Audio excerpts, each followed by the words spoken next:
We're at one of my favorite training ponds. It's a beaver pond. If you take a look, you can see again, she'll pan it, type of cover that I like to train my spaniels in, okay, because of water hazards. Again, I've got an older dog here. She looks a lot older than she is. Riley's about 10 months old. Now we're going to get into a little bit of the higher level stuff. Hup. I've started just the basic hup, trying to make her sit and stay. She's doing that fairly well for yard work, throwing clip wing pigeons on yard work. She's pretty steady. All right, I'm here at water. I want to start to, while I'm working on steadying her a little bit, I want to start to, it's getting near fall, I want to advance her and get as much of her water work done as I can. So I'm going to start to steady her here under controlled conditions. I'll show you how we're going to do that. And at the same time, I'm continuing to working water hazards with her, but we're going to make it a little more challenging now. Okay? We're going to make it a little more challenging for the dog. I'm going to use an older dead pigeon that's already been used. It's wet. What we're going to do now is starting to get that bird level with the top of the water. There's not going to be any flapping or any stimulation for the dog to go out there to help her keep that straight line to that bird. She's going to have to kind of try to have a memory or mark it.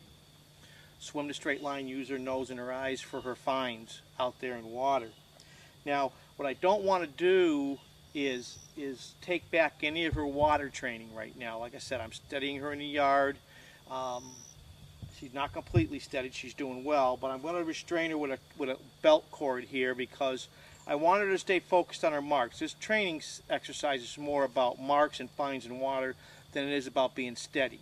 But I'm going to try to hold her steady here. A little bit of reminders to stay, but what I don't want to do is, you know, have her too concerned on staying at hup and then losing the focus on her mark. That's not what I'm trying to achieve here. What I'm trying to achieve here is just like, hey, you're going to stay steady from now on, but I want you to concentrate on your marks in water and your finds and your retrieves, okay? So I have a collar on her. It's a quick disconnect collar. As you notice, as I've trained and worked with all my dogs, I don't like to put a collar on a dog. It can get caught. It can cause a dog to break their neck, cause a dog to get caught up there and drown. But for this training, I have to have a collar on the dog. So I'm going to remind you to hup. Take the check cord off. Hey, here, hup. All right. And all I did is I cut a piece of cord, connected to my belt hoop, and I'm going to use this as a belt cord. Hup. And I'm going to take it, and I'm going to just slide it right through the D-ring, and I'm going to hold the other end of it. So now, if she tries to break, I can hup her, tell her to stay, without really, you know, like picking her up, putting her back, or anything like that.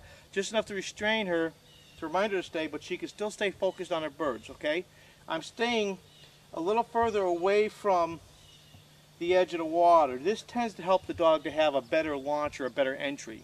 If you're standing on the edge of the water with your dogs, they're going to have more of an apprehension to enter the water, okay?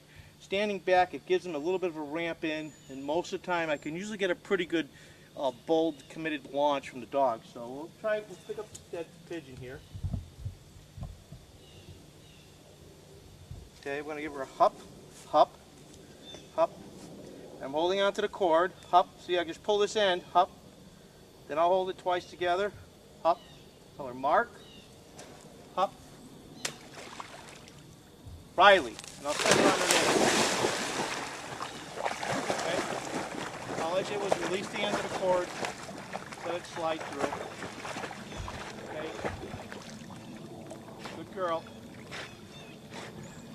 Notice she turns to the right. So I know she's right-handed dog. Good girl. Good girl. Good girl. Good girl. Good girl. Come on. You want to pick it up? Get it. All right.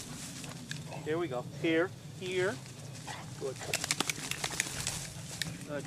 I'm not really worried about the delivery on water. Hup. The reason why I'm not worried about the delivery on water is, and I don't know why they do this, but when a spaniel delivers on land, perfectly to hand, they will always spit out on water. I think it's because they want to shake and get the water off them, okay? I'm not worrying about that. That's not what I'm here to train.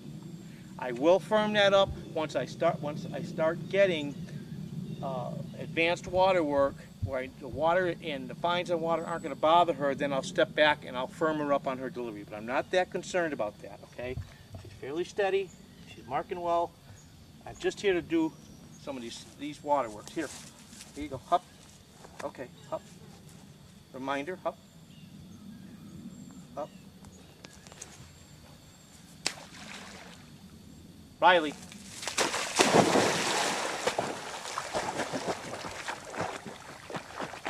Now Riley's a pretty big dog, but you can see how she's hitting that brush as she went out there. Picked her up out of the water. She's looking around, obstacles around out there. Remember, this isn't live birds this time. This is dead birds. So that type of stuff is going to be in her mind a little more because the intensity to retrieve isn't as strong. See? Good girl. Let's see if I can get her to pick it up and bring it to me. Come on. That's a good girl. And she'll shake.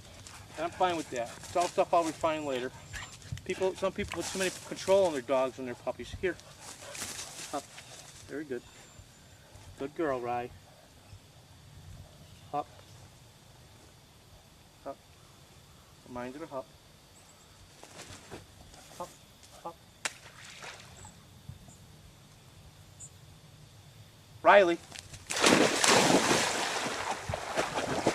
Now, notice how with that type of steadying with a belt cord, okay, I had perfectly control of the dog. If she broke, I stopped her, but she didn't take her focus off her mark and where her bird was.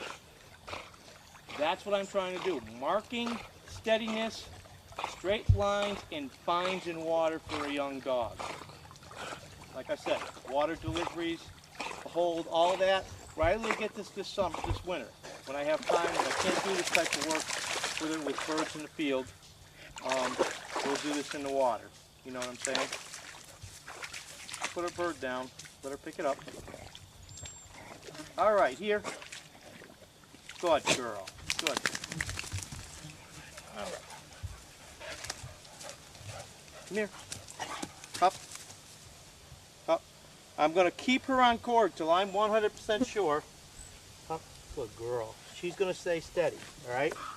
I can't stress enough to keep them away from the edge. Watch here. Come here. Here, here, here, here. Up. Up. Okay? Setting her up. Up. I can't stress enough that we want to keep them the distance up between you and the edge of the water should be at least 5 feet. As the dogs get more confidence and they're staying steadier and you know they're running straight lines and entering water, I start to move further and further back till at times I'll get water entries that, you know, I'm 10 yards away from the edge of the water and I'm sending the dogs for retrieves. It just helps them on lines, and it helps them when they get into advanced water work where they're going to be going across land, through water, across land, and back into water for retrieves. They're kind of used to those type of drills. Okay, so we'll do another one. Reminder of hup. Get a hold of the bird, right? Hup. Hup. Reminder to hup. Hup. Hup. Riley. Again, notice she never took her eyes off of the game. If the dog is doing that and you're steadying them, the correction is too hard for the dog. You want the dog to keep the correction of the hup, but you want them to stay focused on the retrieve. With the belt cord, I'm able to achieve that. I'm able to achieve the dog knowing she's got to stay steady. I'm teaching her to stay steady, and I'm teaching her to go out there, make her finds, and retrieve them back in. Come on, let's go. Good girl. All right. Okay, girl, we've had enough. Let's head to the house.